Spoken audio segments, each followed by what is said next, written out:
हमारे सभी दर्शकों को सादर प्रणाम। जय श्री कृष्ण। आज का हमारा विषय है किस राशि के लड़के या लड़की से आपका विवाह होगा। ऐसा प्रश्न भी हमारे पास आता है। लड़की का परिवार है, हमारे पास आया, प्रश्न करता है कि हमारी लड़की का विवाह किस राशि के लड़के से होगा। या लड़के का परिवार आया तो प्रश्न किया कि हमारे लड़के का विवाह किस राशि की लड़की से होगा। अब इसका जवाब ज्योतिष शास्त्र के आधार पर कैसे दें। ज्योतिष शास्त्र में इस पर भी बहुत सारे सूत्र लिखे हैं, जिसमें से कुछ प्रमुख सूत्र, 2-3 सूत्र आज मैं आपको इस चैनल के माध्यम से बताऊंगा। हमारे इस चैनल के माध्यम से विवाह मुहूर्त, विवाह संबंधित योग और ज्योतिष की अनेक जानकारियाँ, ज्योतिष की गणनाएं, सूर्योदय की गणनाएं आदि सारी स्थितियाँ यहाँ पर बताई गई है और आगे भी महत्वपूर्ण जानकारियाँ दी जाएगी। यदि आप हमारे इस चैनल से जुड़ते हैं, इस चैनल को सब्सक्राइब करते हैं, नीचे लाल बटन है सब्सक्राइब का, इस चैनल को सब्सक्राइब करते हैं तो आपको इस चैनल के माध्यम से दी जाने वाली सभी जानकारियाँ समय पर मिल जाएगी। तो इस चैनल को सब्सक्राइब करना बिल्कुल भी ना भूलें। तो आपका विवाह किस राशि के लड़के या लड़की से होगा, इसको जानने के लिए सबसे पहले आप इस चार्ट को देखें। 2-3 स्थितियां हैं, इनको सीखना पड़ेगा। इस चार्ट को आप देखें। सबसे पहले तो इस चार्ट में आप देखें कि राशियों के स्वामी ग्रह कौन कौन से हैं। यहाँ पर मैंने सभी राशियाँ लिखी है, उनके अंक लिखे हैं, फिर राशियों के नाम लिखे हैं, कौन सी राशि का कौन सा अंक है, फिर उसके आगे मैंने इस चार्ट में उस राशि का स्वामी भी लिखा है। तो राशि के स्वामी का पता लगाना बहुत ही आवश्यक है। जैसे यहाँ पर आप देखेंगे कि मंगल की कौन कौन सी राशियाँ हैं। मंगल की मेष राशि है, वृश्चिक राशि है। शुक्र की राशि कौन कौन सी है, वृषभ है, तुला है। बुध की मिथुन राशि है, कन्या राशि है। शनि की मकर है, कुंभ है। गुरु की धनु और मीन है। इसी प्रकार से आप देखेंगे यहाँ पर चंद्रमा की कर्क राशि है 4 नंबर और सिंह राशि 5 नंबर सूर्य की राशि होती है। इस चार्ट को आप उतार लेवें या इसका फोटो खींच लेवें। दूसरी स्थिति, अब आप यहाँ पर यह भी देखें इसी चार्ट में कि मेष, कर्क, सिंह, वृश्चिक, धनु और मीन, ये 6 राशियाँ आपस में मित्र राशियाँ हैं। यदि इनका विवाह आपस में होवे तो यह स्थिति काफ़ी अच्छी रहती है। दूसरी स्थिति,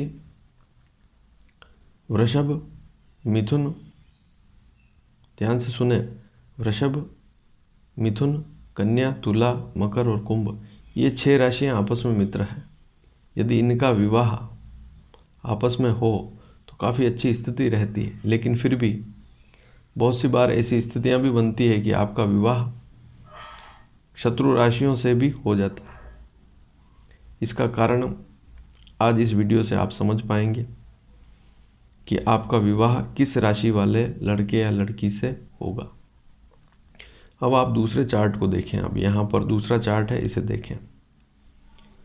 जैसे मंगल जो है उसकी उच्च राशि, उच्च राशियाँ समझनी होगी सभी ग्रहों की। वैसे पूर्व में भी मैं बता चुका हूँ, यदि आपने वो वीडियो नहीं देखा है तो अवश्य देखें।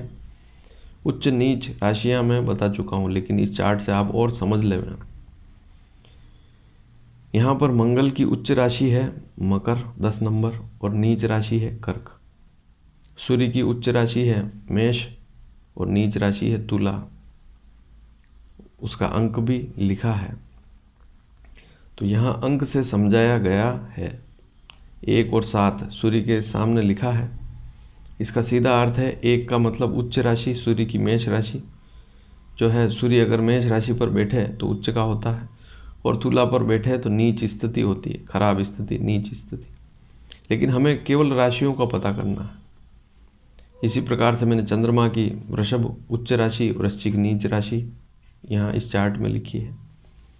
बुध की आप देखेंगे कन्या उच्च राशि है, मीन नीच राशि है।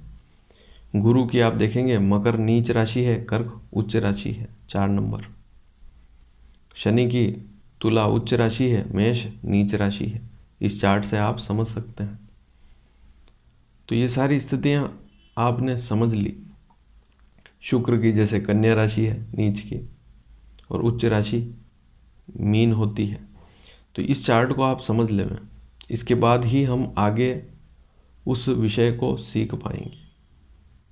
जब तक इस चार्ट को नहीं समझेंगे, राशि स्वामी को नहीं समझेंगे, हम उस विषय को नहीं समझ पाएंगे कि आपका विवाह किस राशि वाले लड़के या लड़की से होगा। अब आप एक तीसरा चार्ट देखें। इस चार्ट को भी देखना अति आवश्यक है। इस चार्ट को मैं 1-2 दिन पहले ही बता चुका हूँ, अच्छी तरह से समझा चुका हूँ। यदि आपने नहीं देखा है तो अवश्य देखें। त्रिकोण राशियाँ, कौन कौन सी राशियाँ त्रिकोण राशियाँ होती है। तो यहाँ पर आप देखेंगे इस चार्ट में मेष, सिंह, धनु, ये तीनों त्रिकोण राशियाँ हैं। तीनों। धनु राशि की त्रिकोण राशि कौन कौन सी होगी? मेष और सिंह। मेष की सिंह और धनु, सिंह की मेष और धनु। इस प्रकार से इसको समझना है।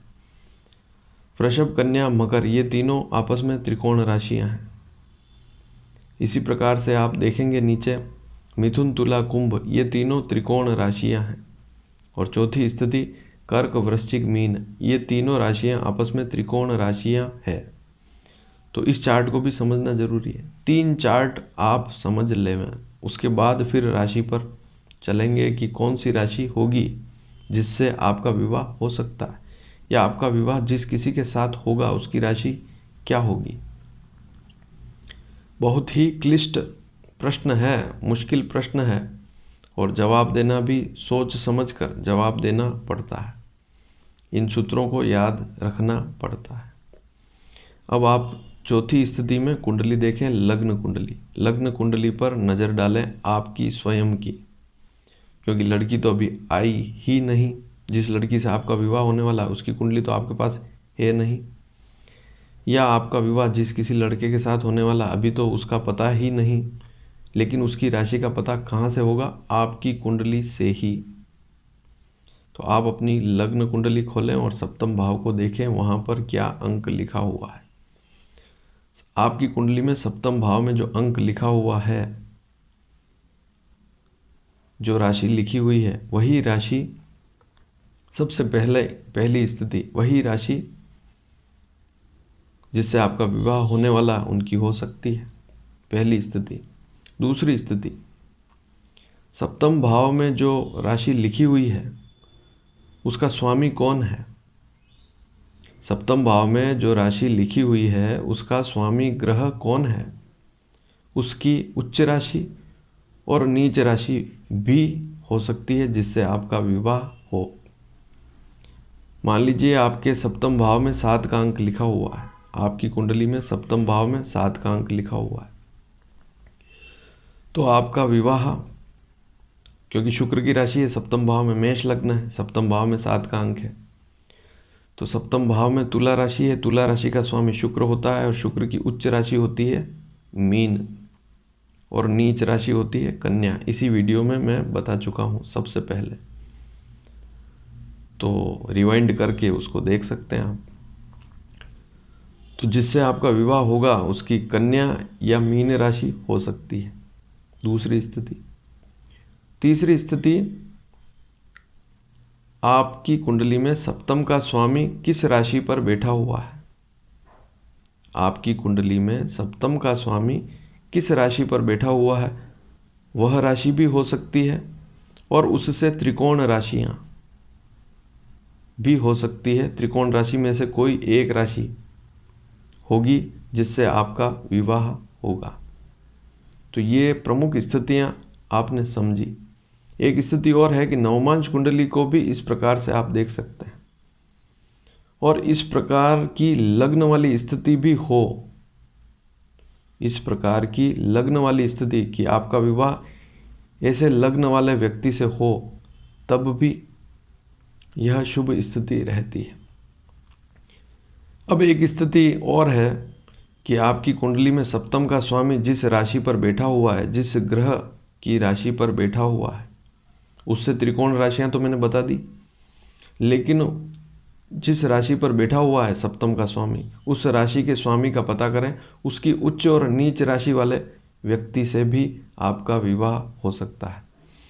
तो ये 2-4 जो सूत्र हैं, इनको आप काम में लेते हैं और अक्सर जब आपका विवाह होगा तब आप देखेंगे तो ये ही सूत्र लागू होंगे और राशियां भी इन्हीं सूत्रों में से निकल कर आएगी। तो इन सूत्रों को आप वापस समझ लें कि सप्तम भाव में जो राशि लिखी हुई है वही राशि हो सकती है। सप्तम भाव का स्वामी जो है उसकी उच्च या नीच राशि भी हो सकती है। सप्तम भाव को देखें, वहाँ पर जो राशि लिखी हुई है उसके स्वामी का पता करें और उसकी उच्च और नीच राशि कौन कौन सी है वह भी हो तो और अच्छा रहता है। ऐसे व्यक्ति से विवाह करें तब भी अच्छा रहता है और योग भी बनते हैं ऐसे ही व्यक्ति से विवाह होने के। तीसरी स्थिति, सप्तम का स्वामी जहाँ पर बैठा हुआ जिस राशि पर, वह राशि भी हो सकती है और उससे त्रिकोण राशियाँ भी हो सकती है। और चौथी स्थिति, सप्तम का स्वामी जहाँ पर बैठा हुआ जिस राशि पर, जिस ग्रह राशि पर, उस ग्रह की उच्च और नीच राशि भी आपका विवाह जिसके साथ होगा उसकी हो सकती है।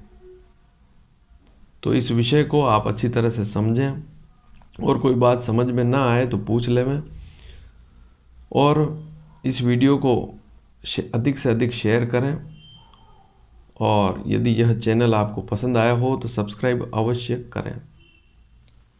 धन्यवाद। जय श्री कृष्ण।